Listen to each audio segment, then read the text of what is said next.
טוב, אתה יכול לעמוד כאן. במסגרת תוכניתנו הכה את המומחה, נמצא איתנו באולפן המומחה ללשון העברית, מר אברהם חטף פתח. ואנחנו מחכים לשאלה הראשונה. האם מישהו נמצא על הקו? הלו! האם מישהו נמצא על הקו? הלו, זה רדיו? כן, ודאי. האם אתה על הקו? לא, על המרפסת, הבית. כן, מה השאלה? שאלה בעברית. שאל בני ונען. אני לא מנען, אני ממעברות. כן, מה השאלה? איך אומרים בעברית צחה? צחה, צחה. בעברית צחה עם סגול. איך אומרים בעברית? איך מכנים, לא איך קוראים, איך מכנים. תראה, סחבי, אני רק סלסלתי בשביל... כדי או למען, אבל לא בשביל. הלו, זה רדיו? ודאי, ודאי. יאי, וולדי, לא נותנים לבן אדם לדבר. לבן האדם, לא הבן אדם שהוא יציר לשוני וולגרי, לבן האדם, בית רפוי, אחרי אותיות בכלם. הלו, זה רדיו? ודאי, ודאי. אני לא התכוונתי, רק רציתי לשאול, איך קוראים בעברית לצ'ופצ'יק של הקומקום? למה? לצ'ופצ'יק של הקומקום, זה שמשפיך את התה. קודם כל, קומקום במילרע ולא קומקום במילעיל, כמו טומטום במילרע ולא טומטום במילעיל. הלו, זה רדיו? ודאי, ודאי. לצ'ופצ'יק של הקומקום. צ'ופצ'יקו של הקומקום נקרא בעברית צחה זרבובית. זאת מה? זרבובית, זין בפתח. מה זה רדיו? ריש תשפנח, בן דגושה אחרי בגד כפת. הלו, לצ'ופצ'יק של הקומקום. זרבובית, ובהטיה זרבוביתי, זרבוביתך, זרבוביתו, זרבוביתה, וכן הלאה והלאה. יחרב ביתק. יחרב ביתך. תודה רבה.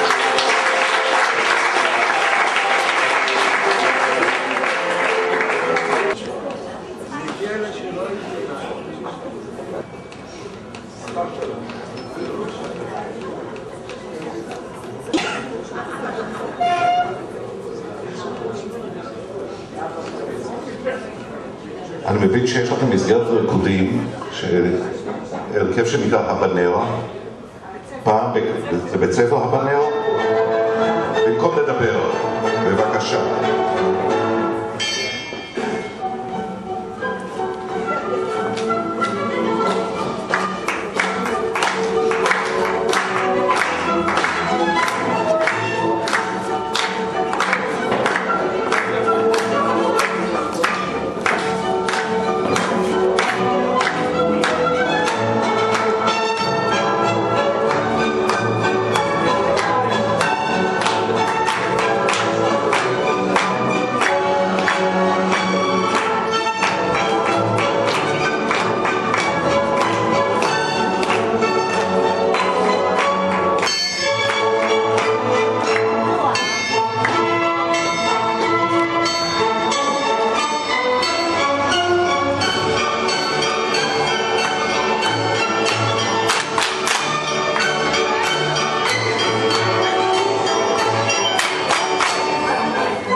פולקה פריזאית.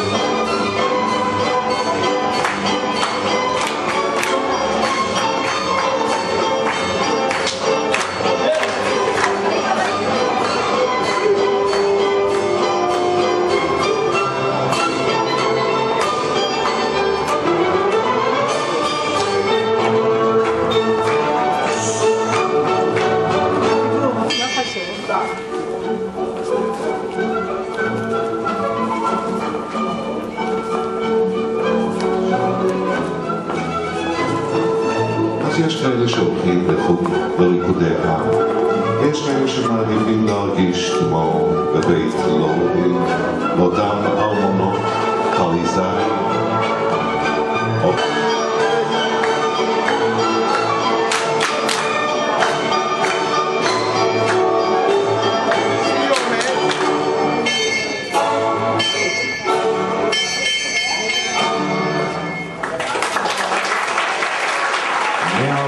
רינה, הישר, יום הלונה נחמד והקטן הזה בגלל